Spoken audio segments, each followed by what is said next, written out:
The morning fog hung low over the woods near Ashbourne Manor, thick and grey and smelling of wet leaves. Vivienne Marsh pulled her cloak tighter and stepped over a fallen branch. Her boots made small wet sounds in the mud. She had walked this path 100 times, maybe more. She knew every tree, every rock, every bend of the small stream that ran beside the trail. Her father had taught her the woods when she was small, back when he still had breath enough to walk with her. Now he sat by the fire most days, coughing into a rag, and she walked alone. She was not supposed to be out this early. Her aunt did not like it. Her aunt did not like most things about her. But her aunt was still asleep in the little cottage at the edge of the village, and Vivienne had needed the air.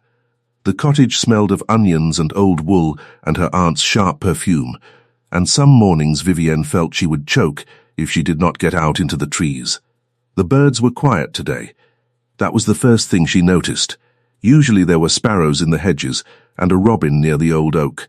Today there was nothing but her own breath and the soft drip of water from the branches above. She stopped and listened. Somewhere far off she heard a hound bay. Then another. Then the low sound of a horn. A hunt. There was a hunt in the woods. Vivienne stood very still. Her heart began to move faster inside her chest. She knew what was in these woods. She knew because she had put it there herself, 3 days ago, along with a boy named Tobin from the village. They had dug a deep pit near the old badger set, and they had covered it with branches and moss, and they had done it because a great grey wolf had been taking the sheep at night.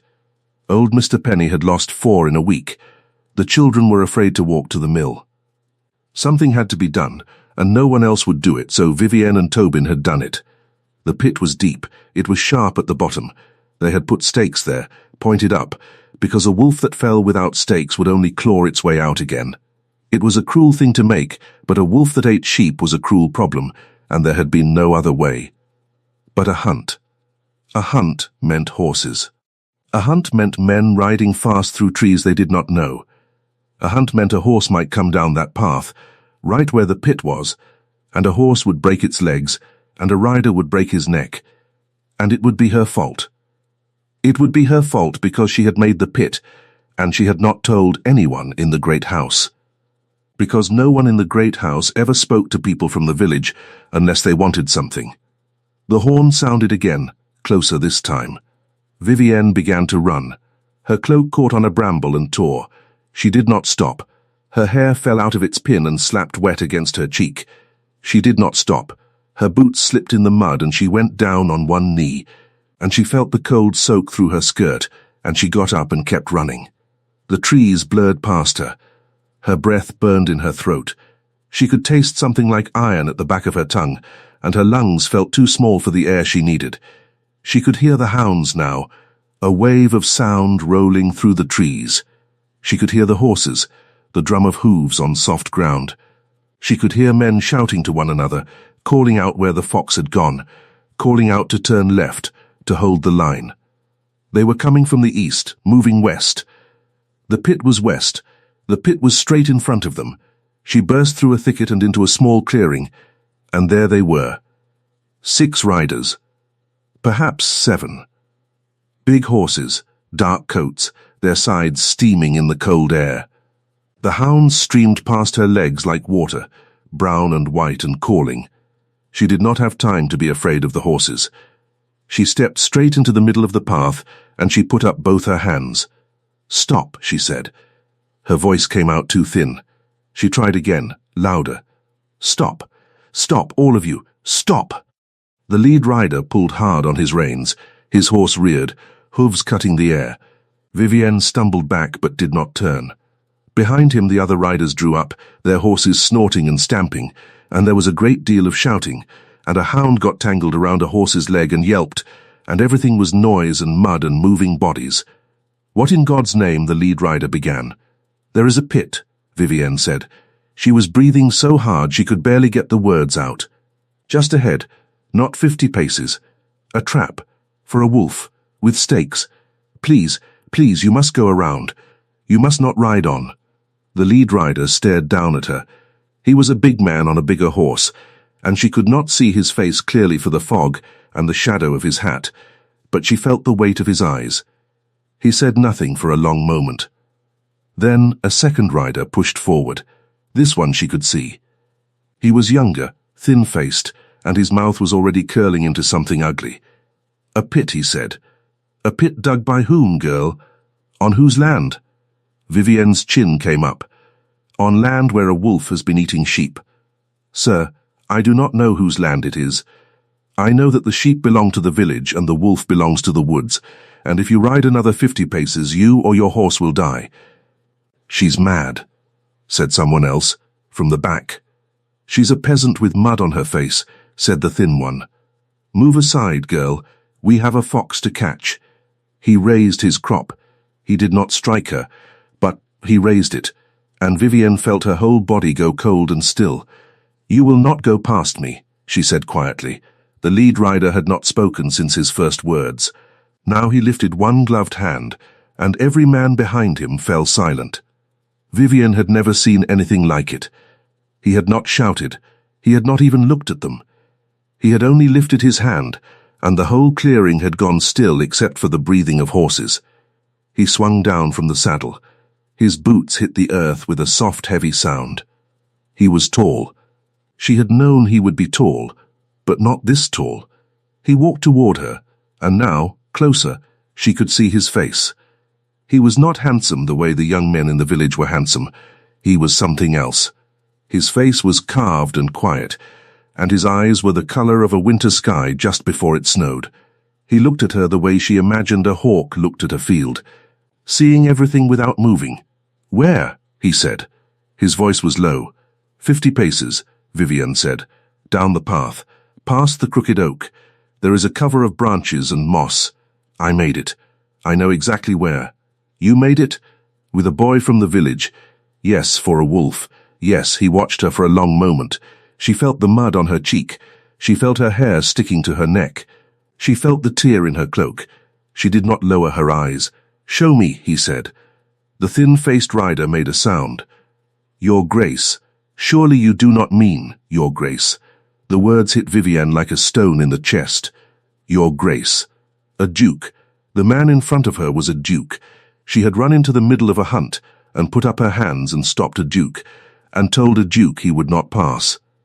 And now the duke was going to walk with her, alone, to look at a pit in the woods. She swallowed. She did not let it show on her face. "This way," she said. She turned. She heard his boots follow behind her. She did not look back. The path was narrow and slick, and she stepped carefully, and she listened for him behind her, and he was there. Quiet, but there. His breathing was steady. Her own was still ragged. They came around the bend. The crooked oak stood black against the fog.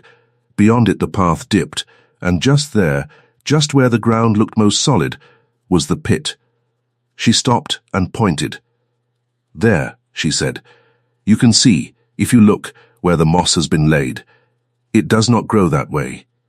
He walked past her. He knelt down at the edge. He was quiet for a long time. Then he reached out one gloved hand and lifted a corner of the covering. A pale patch of pit mouth showed underneath, dark and deep, and the top of a stake gleamed dully in the grey light. He set the moss back gently. He stood. He turned to her. How deep? Twice a man's height. How many stakes? 9. Sharpened. Set in a ring. He nodded once. He did not smile, but something in his face changed, though she could not have said what. "You were running," he said. "Yes, to warn us. Yes, you did not know it was a hunting party. I heard the horn. You did not know who was riding." "No." He looked at her a long moment. "You would have stepped in front of any horse." She did not know what to say to that, so she said nothing. He turned back to the path. He raised his voice, and it carried through the trees without seeming loud. "Halt the hounds. Call them off." We turned back. There was a burst of protest from behind. She could hear the thin-faced man's voice above the others. "Your Grace, the fox. There will be other foxes," the Duke said. "There is only one of her." He paused. "Turn the horses." Now, he said it the way another man might say good morning. But the hunt turned. Vivienne watched, dazed, as the riders wheeled their horses and the whippers in called the hounds. She watched the thin-faced man glance at her once, a hot, narrow glance, before he pulled his horse around. She watched the Duke walk back to his own horse, take the reins, and stand with one hand on the animal's neck. Looking at her again across the space of trampled ground between them, "Your name," he said. "Vivienne Marsh, your Grace." Marsh, he seemed to be turning the name over. "You live in the village?" "With my aunt. My father is ill." "I see." She did not know what he saw. She stood in her torn cloak with mud on her face and waited. "Miss Marsh," he said, "you have done us a service. I will not forget it." He inclined his head. Just that. He mounted his horse in one smooth motion, and he turned it, and the hunt moved off, into the fog. She stood in the empty path for a long time after the last hound's cry had faded. Her hands were shaking. She had not felt them shaking before. Now she felt them. She walked home the long way. She did not want to pass the pit again. Her aunt was awake when she got back. Her aunt was standing in the doorway of the cottage with her arms crossed, and her mouth was a thin line, and Vivienne knew before a word was spoken that there would be trouble. "Where have you been?" her aunt asked. Walking, look at you. Your cloak. Your hair. You look like a beggar. What if someone had seen you?" "Someone had." Vivienne did not say so. "Come inside," her aunt said. "Your father is asking for you. He is not well this morning." The cottage smelled of stew and smoke. Vivienne's father lay on his cot near the fire, thin and grey under his blanket. His eyes brightened when he saw her. She sat down on the little stool beside him and took his hand. His fingers were cold. "Where did you go, my girl?" he asked. "Just to the woods, Papa. You look as though you saw something." "I did," she said softly, "but it is all right now." He watched her face with the sharp, gentle look he had always used, even when he was well. "It is all right, is it?" "Yes, Papa, it is all right." She stayed with him until he slept. Then she went to the small back room she shared with the mending basket and the cat. And she took off her muddy dress, and she washed her face with cold water from the basin, and she sat on the edge of her narrow bed and pressed her hand flat against her chest.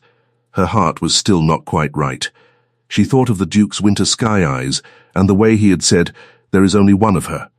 She thought about how she must never think of that again. 2 days passed.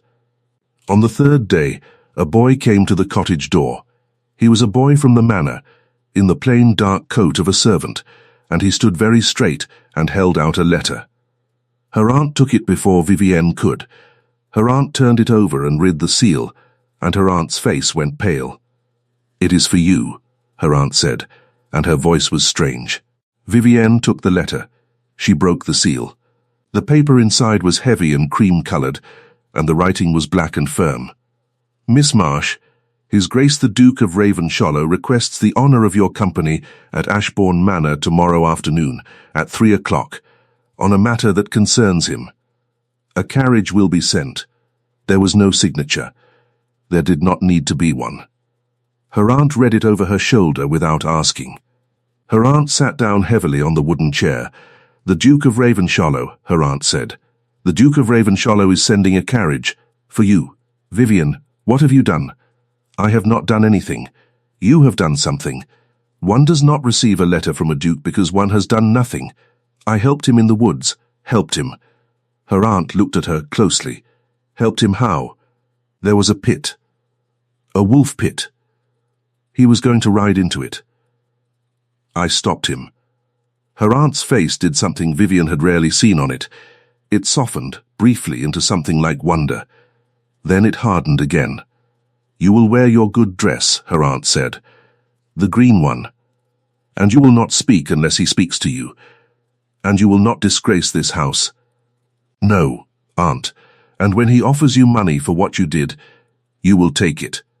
Do you understand me? You will not be proud. You will take whatever he gives, and you will thank him kindly, and you will curtsy properly. Your father needs medicine, Vivienne. Do you hear me?" "I hear you, aunt. Then go and wash. And mend that cloak. If they send a carriage tomorrow, you will not step into it looking like a stray dog." Vivienne went. She washed the cloak. She sat up late by the small candle, mending it. She thought about the Duke's face when she had said there, and the way he had said, how deep, as though he had already been thinking of the horses, of his men. She did not know what to expect at Ashbourne Manor. She did not want anything from him. She had told the truth. That should have been the end of it. The carriage came at 2:30. It was a black carriage with silver trim, drawn by 2 matched greys. The driver wore livery. When it drew up in front of the cottage, half the village came to their doors to stare. Vivienne kept her chin up. She wore the green dress her mother had made for her before her mother died, and it fit her badly now, tight at the shoulders and too short at the wrist. But it was clean. She had put her hair up herself. Plainly, her aunt had wanted her to borrow the neighbour's pearl earrings. She had refused. Her aunt walked her to the door of the carriage. Her aunt's fingers dug into her elbow. "Remember," her aunt hissed, "take what he gives. Do not shame us." "I will not shame us, aunt." She climbed into the carriage. The seat was velvet. The inside smelled of leather and beeswax and, faintly, of tobacco. She sat very straight. The driver clicked to the horses. The village fell away behind her, and the road climbed, and after a long while she could see Ashbourne Manor rising out of the hills. She had seen the manor from a distance her whole life. She had never seen it close. Close, it was frightening. It was a great grey stone house, 3 stories high, with 2 wings that went on, and windows that seemed to look at her without blinking. There were gardens around it, still winter brown, and gravel paths, and an ornamental pond with a swan on it. The carriage drew up at a side entrance, not the great front doors, and a footman opened the door and handed her down, and a housekeeper in a black dress met her at the top of the steps. "Miss Marsh," the housekeeper said. Her voice was neither warm nor cold. "His Grace is expecting you." "This way, please." Vivienne followed her through a series of halls. Her boots made too much sound on the polished floors. The walls were hung with portraits of men in armour and women with pale, patient faces. She kept her eyes forward. She did not want to stare. She was not going to give anyone the satisfaction of seeing her stare. They came to a door of dark carved wood. The housekeeper knocked twice, then opened it. "Miss Vivienne Marsh, Your Grace," the housekeeper said, and stepped aside. Vivienne walked in. The room was a study. It was warm and full of afternoon light. There was a great desk of some dark wood, and shelves of books to the ceiling, and a fire on the hearth. It smelled of paper and wood smoke and old leather. It was the most beautiful room she had ever seen. And standing in the middle of it, in a dark green coat, without his gloves or his hat, was the Duke. He looked different indoors, less like a shadow on a horse, more like a man, younger than she had thought at first, perhaps 30. His hair was dark and cut close. His eyes were still the colour of winter sky. He came forward. He gave her a small, correct bow. She curtsied. Her knees were shaking. She hoped he could not tell. "Miss Marsh, thank you for coming. Your Grace, please sit." She sat. The chair was so soft it was hard to sit properly. He sat in the chair opposite, not behind the desk. That was interesting. He did not want the desk between them. "You look well," he said. "Thank you, Your Grace." He was watching her face. Not rudely. Carefully, she kept her eyes on his cravat, which was easier than his eyes. "I asked you here," he said, "because I owe you an apology." She lifted her eyes. She had not expected that. "I do not think you owe me anything, Your Grace." "I do. When you stopped us in the woods, one of my party spoke to you as if you were beneath him, raised his crop to you. I did not correct him quickly enough. I have thought about that since. I am sorry." The apology was so plain, so unornamented, that she did not know what to do with it. She had come expecting to be given coins in a purse. She was being given something she had not asked for. You were very kind in the end, Your Grace." "No, I was correct. That is not the same as kind." He looked into the fire. He looked at her again. "There is also the matter of the wolf. The wolf, Your Grace? You made a pit because a wolf has been killing sheep in the village." "Yes. I did not know. I ought to have known. The village is on my land. Its sheep are, in a sense, my responsibility. It should not have fallen to a girl of, pardon me, to a young woman and a boy to solve it. Vivienne felt heat rise in her face. She did not know if it was anger or something else. It fell to us because no one from the manor came, Your Grace. When Mr. Penny asked, yes, that is the failure I am acknowledging. There was a small silence. I have already sent 2 men to fill the pit, he said. Safely, it will be done today. I have also sent word that a proper hunt for the wolf will be arranged, with dogs bred for it. In a manner that will not endanger anyone. You will not need to keep watch any more, Miss Marsh. That is a great kindness, Your Grace. It is not kindness, it is duty. She lowered her eyes again. Her hands were folded in her lap. She saw that one of her fingers had a small mud stain still, from where she had scrubbed too hard at her nail. May I ask you a question, Miss Marsh? Yes, Your Grace. Why did you stand in the middle of the path? She looked up. Your Grace, you could have shouted from the trees. You could have thrown up a hand and stepped back. You did neither. You stood in the middle of the path and put yourself between 6 riders and a fox. Why? Vivienne thought about it. She wanted to give him a true answer. She owed him a true answer. Because if I had shouted from the trees, a horse might have shied and someone might have fallen anyway. Because if I had waved from the side, you might not have understood in time. The only way to be sure you would stop was to make you stop me first. So I stood where you could not go around. He was very still. He was watching her mouth as she spoke, as if he wanted to be certain he had heard every word. You considered all of that in the moment you stepped out. I had been considering it while I ran, Your Grace. He let out a small breath. It was almost a laugh. Not quite. Miss Marsh, he said, may I offer you tea? She had not expected tea. She had expected coins and a dismissal. She said yes. The tea came. A maid brought it in on a silver tray and set it down and left without a sound. The cups were thin and white and had blue flowers on them. Vivienne held hers in both hands so it would not shake. The Duke poured for her. He did it without ceremony, as if he had done it 100 times. They spoke about the village, about the wolf, about her father. When the Duke asked, gently, she told him about the cough. She told him about the winter. She did not ask for anything. He did not offer anything, in the way her aunt had wanted him to offer. He only listened. His attention was heavy. She felt it on her like a hand. At the end of an hour he rose. She rose. He walked her to the door of the study himself, though there was a whole staff for that. Miss Marsh. Your Grace, I would like to call at your cottage, to meet your father, if you would permit it. She stared at him. Your Grace, my father is very ill, and our cottage is— I know what a cottage is, Miss Marsh. She swallowed. Then yes, Your Grace. He would be honored. Thursday perhaps, Thursday, he bowed. She curtsied.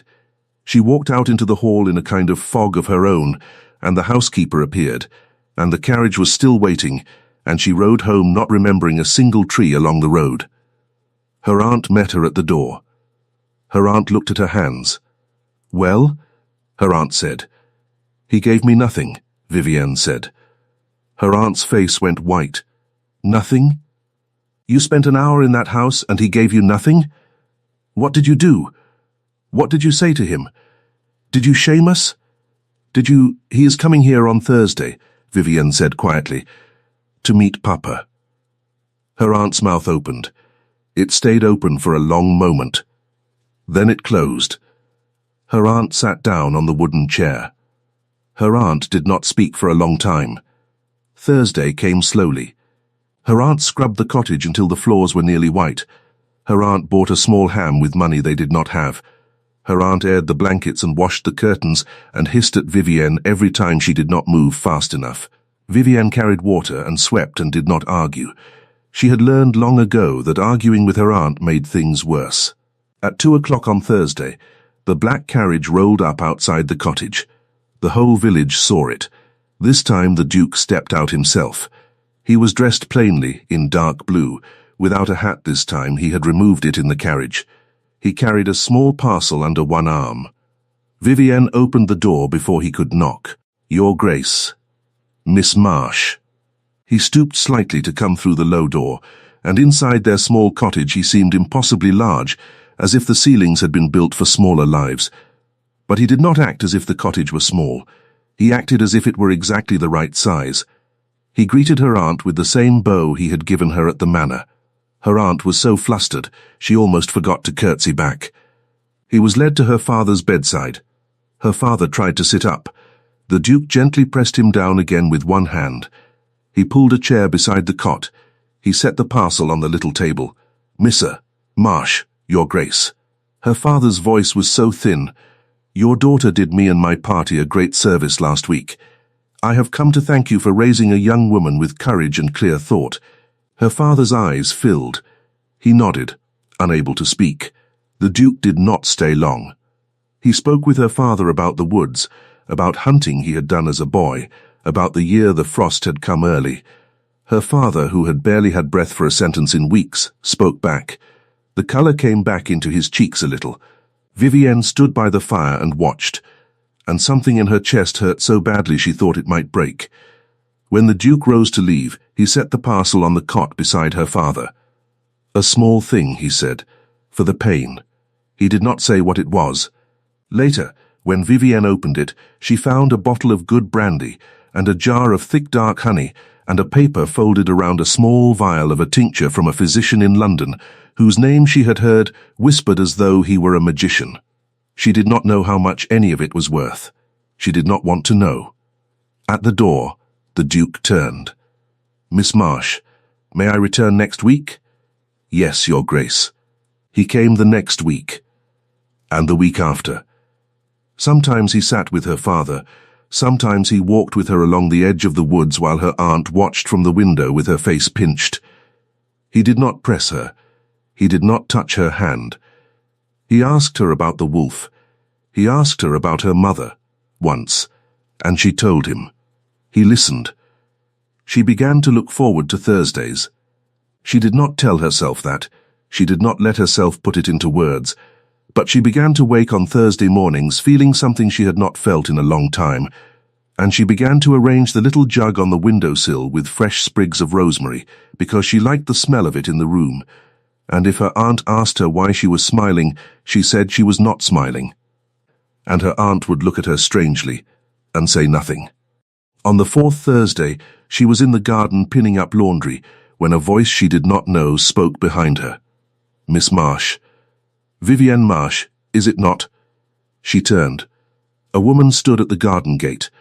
She was perhaps 40, in a dark red travelling dress with fur at the collar.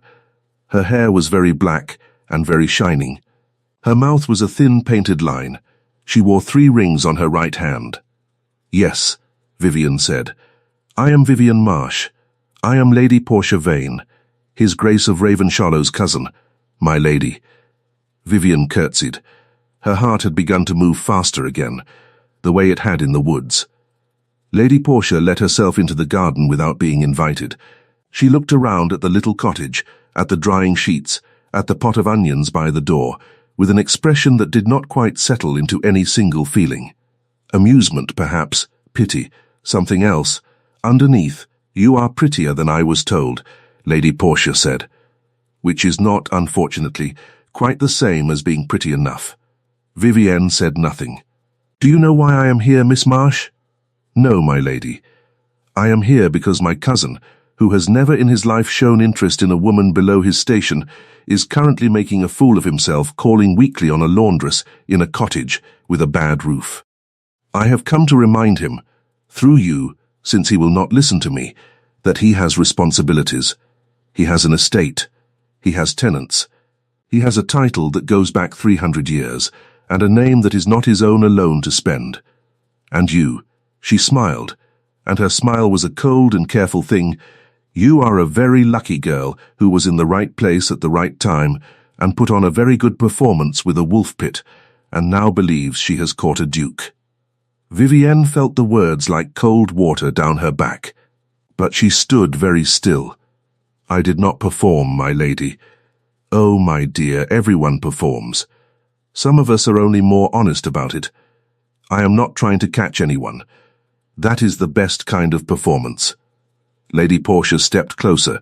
Her voice went low and confidential and very sharp. "Let me tell you something, girl. My cousin is a lonely man. Lonely men do foolish things.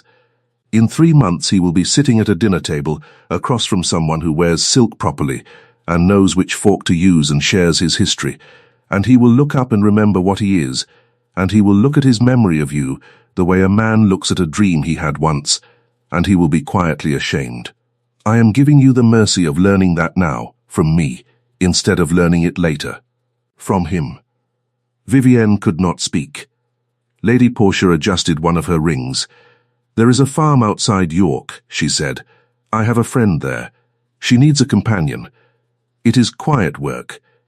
You would be paid twice what you make here. Your father would have his medicine. You would have your own room. All I ask in return is that you leave this village by the end of the month. You may write my cousin a polite letter saying it is best if his visits end. He will accept it from you. He will not accept it from me." She waited. Vivienne did not move. "Think about it, dear," Lady Portia said gently. Her voice was gentle now, as if she had never said the other things. "Think about what is fair to him. If you love him at all, and I am sure you think you do, you will not let him ruin himself over you." She turned and left the garden as she had come. Vivienne stood among the sheets for a long time. The wind lifted them. They cracked softly. The taste of iron came back into the back of her mouth. She did not tell her aunt. She did not tell her father. She went into the cottage and finished the day's work. She made supper. She put her father to bed. She sat by the small candle in her room and she thought. She thought about Lady Portia's cold, careful smile and the words, "A laundress in a cottage with a bad roof." She thought about the Duke's winter sky eyes and the way he had said, "There is only one of her." She thought about her father's cough and the London tincture and the sound of the black carriage in the lane. She thought about what it meant to be a lucky girl in the right place at the right time.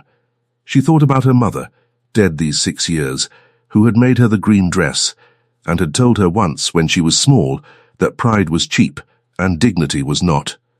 The next morning she rose early. She washed her face. She dressed in the plain grey dress she wore for scrubbing. She did not put up her hair. She walked into the village, and she went to the vicarage, and she asked to borrow paper and ink. The vicar's wife looked at her strangely, but gave her what she asked for. She sat at the vicar's kitchen table and she wrote a letter. "Your Grace," she wrote, "I am grateful for your kindness to my father and to me. I have thought about our friendship, and I do not believe it is right for me to receive your visits any longer. My place is with my aunt and my father and the village that raised me. Yours is elsewhere. Please do not come again. I wish you every happiness. Vivienne Marsh." She read it 3 times. She sealed it. She gave it to the boy who ran messages between the village and the manor, and she paid him a penny she could not spare. Then she went home and she cried. Once, silently, in the small back room where the mending basket sat. She did not cry for long. She had things to do. Thursday came. The black carriage did not come. Vivienne told herself she was relieved. Her aunt looked at her sharply over the supper table but said nothing. Friday came. Saturday, Sunday, on Monday, when Vivienne was returning from the well, she saw a horse in front of the cottage. Not a carriage. A horse. A big dark horse. And beside it, holding the reins, in a plain black coat, was the Duke. He had come alone. He had come on horseback like an ordinary man. She almost dropped the buckets. "Miss Marsh, Your Grace, may I speak with you? Not in the house. Walk with me." She set the buckets down inside the door. Her aunt was out at the market. Her father was asleep by the fire. She took her cloak and she followed the Duke out into the lane. They walked in silence to the edge of the wood. He tied his horse loosely to a low branch. He did not look at her. He looked at the trees. "Miss Marsh," he said, "I received your letter. Yes, Your Grace. You will forgive me if I do not accept it. Your Grace, I meant every word." "No," he said, "you did not." She stopped walking. He stopped too. He turned to face her fully. My cousin came to see you, he said quietly. Vivienne's breath caught. How did you? Because I know her. And because your letter used words you have never used in your life. Cottage that raised me. My place. Yours is elsewhere. Those are her words, Miss Marsh, translated, not yours. She looked at the ground. What did she say to you? Your Grace, Vivienne, please, what did she say to you? The way he said her name. Not Miss Marsh. Vivienne. She had never heard him say it before. It went through her the way the cold had gone through her the day of the hunt. She lifted her head. She said I was a lucky girl in the right place at the right time. She said you would look at me one day like a dream you had once, and you would be ashamed. She said if I loved you I would let you go. He was very still. And what did you think? I thought, her voice caught. She made it steady. I thought she might be right, Your Grace. About some of it. Not about the performance. I did not perform. But about the rest. That you might one day look at me and see a cottage with a bad roof and a laundress in a green dress that does not fit. He closed his eyes for a moment. When he opened them, there was something in them she had not seen before. May I tell you something, Vivienne? Yes, the day of the hunt. When you stepped into the path. I did not see a girl in a torn cloak. I did not see mud on her face. I saw the only person in that clearing thinking clearly. I saw a mind faster than mine. I saw courage that had already calculated the cost. That is what I have been coming to see. Every Thursday. Not a laundress. Not a cottage. You, she could not speak. He went on. Slowly, my cousin told you the truth about one thing. I have been a lonely man. I have been alone for a long time, Vivienne, and I have watched people all my life try to be what they thought I wanted. You were the first person, the first, who ever stood in front of me and told me I could not pass. And you were right.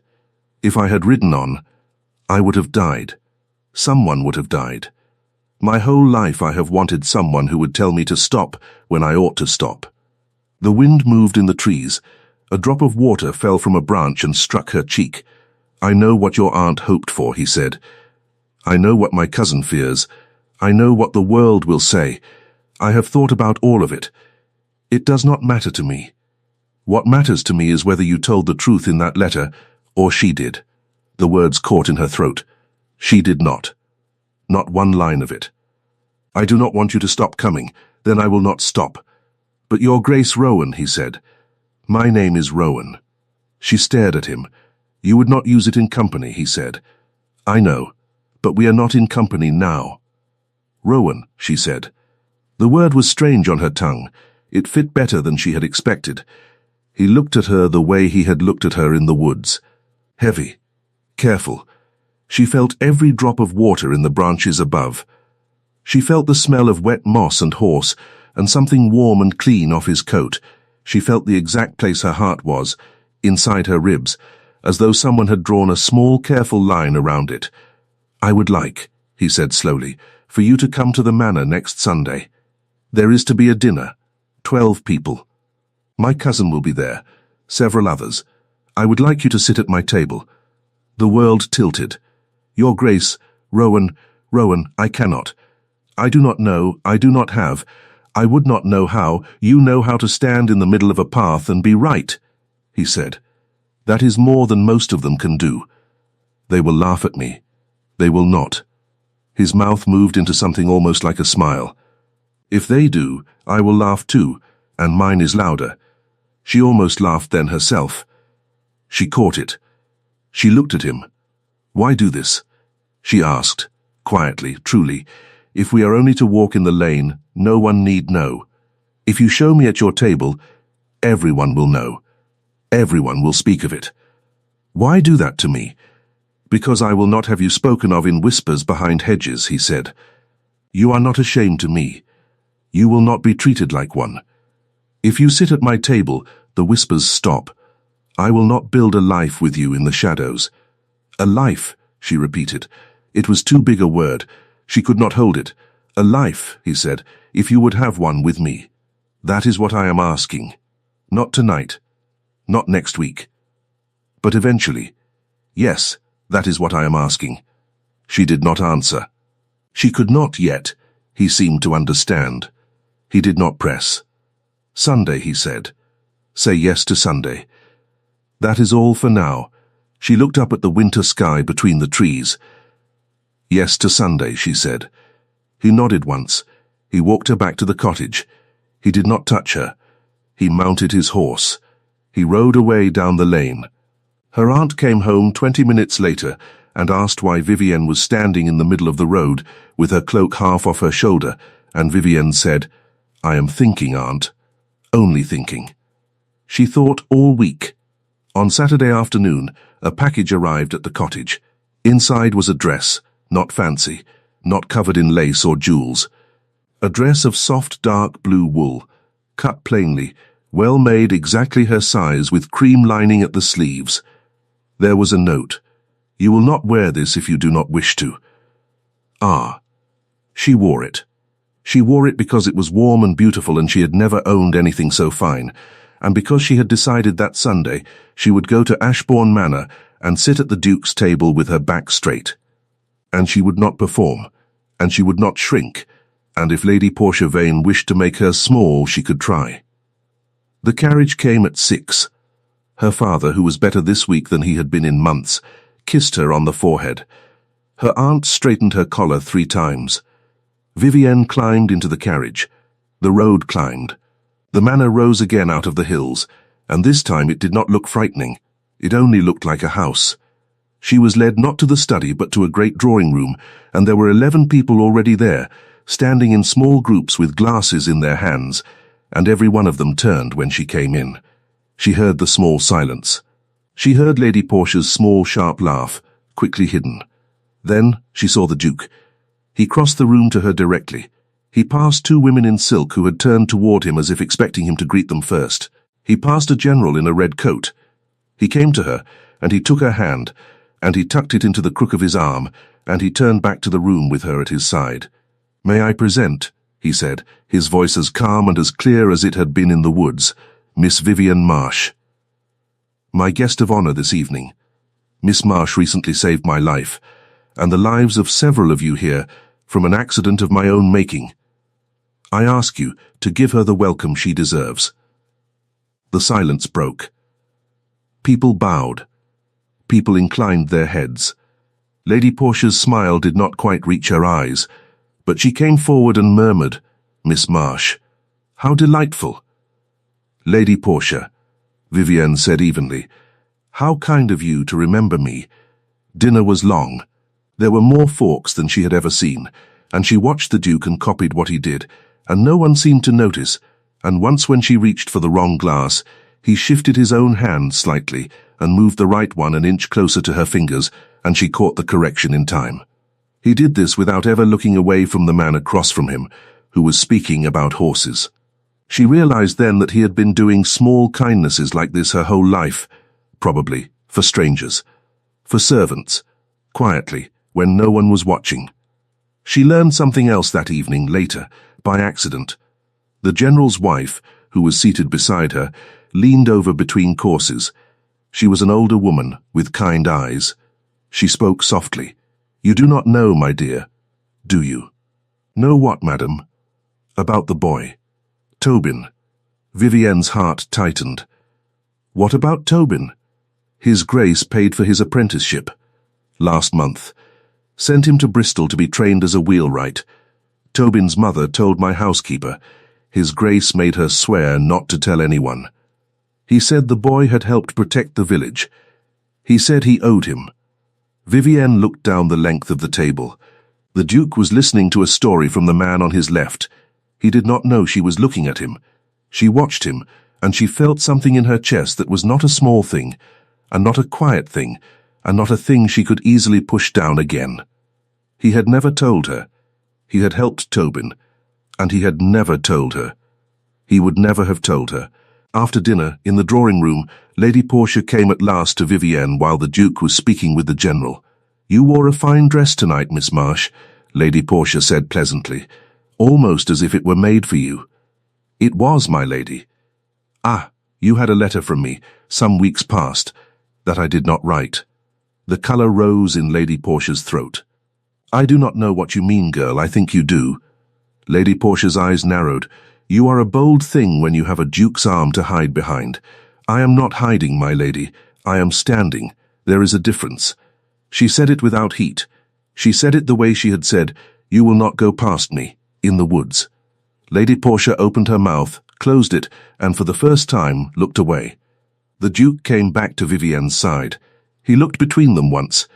He did not ask. He said, "Miss Marsh, will you walk with me to the library? There is something I would show you." They walked. The library was quiet, and the fire was low, and outside the tall windows the sky had gone deep blue. He did not turn on the lamps. He led her to the window. He stood beside her. He did not touch her. "Was she cruel to you again just now?" he asked. "She tried. And I do not think she will try again." He nodded once he turned to face her. "Vivienne, yes, when you stopped me in the woods, I told my men there would be other foxes. There is only one of her. Do you remember?" "I remember every word. I meant it as a joke then, half a joke. I said it because a man had raised a crop to you, and I wanted him to know he had insulted a queen. A queen, your grace. Rowan. Rowan, I have thought about it every day since, and every week I have come to the cottage, and every week I have understood better what I meant." He took her hand. He did not lift it. He only held it, palm against palm at their sides. "There is only one of you," he said. "I would like to spend my life with only one of you, if you will have me." She stood at the window and felt her heart move slowly and steadily under her ribs. Outside, the last of the light drained from the sky. Inside, a log settled softly in the fire. She could smell wood smoke and cold glass and the clean, plain scent of him. She thought of her father, sleeping better tonight than he had in months. She thought of a boy named Tobin in Bristol, learning to be a wheelwright. She thought of a wolf pit that had been safely filled. She thought of a woman with 3 rings who had once called her a laundress. She thought of her mother's voice saying, "Dignity is not cheap." "Yes," Vivienne said, "I will have you." He closed his eyes. He kept them closed a long moment. When he opened them, they were bright. He did not kiss her. Not there, not then.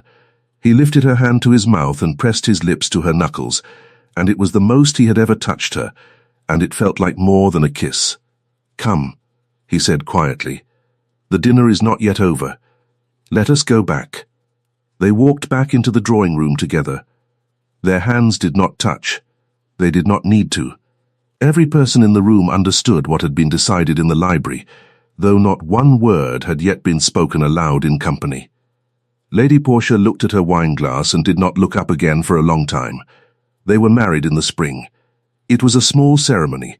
Her father was well enough by then to walk her down the aisle himself, though he leaned on her arm, and he cried. And she did not mind that everyone saw. Tobin came back from Bristol for the wedding, and he stood at the back with his mother, and he grinned when Vivienne caught his eye. Lady Portia was there in a dress the colour of old bruises. She curtsied properly. She did not speak much. She was invited less and less to Ashbourne Manor after that, and she did not press the point. Vivienne learned the house slowly. She did not try to be a duchess in a day. She learned the servants' names. She learned which windows stuck. She learned the housekeeper preferred to be told plainly rather than asked politely. She read in the library on afternoons when the sun came in low. She rode with Rowan on Sunday mornings, in a plain grey habit, along the same paths where she had once walked with her father.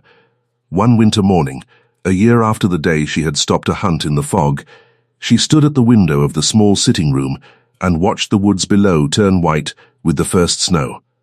Rowan came in behind her. He set a cup of tea on the little table beside her chair without a word. He did not interrupt.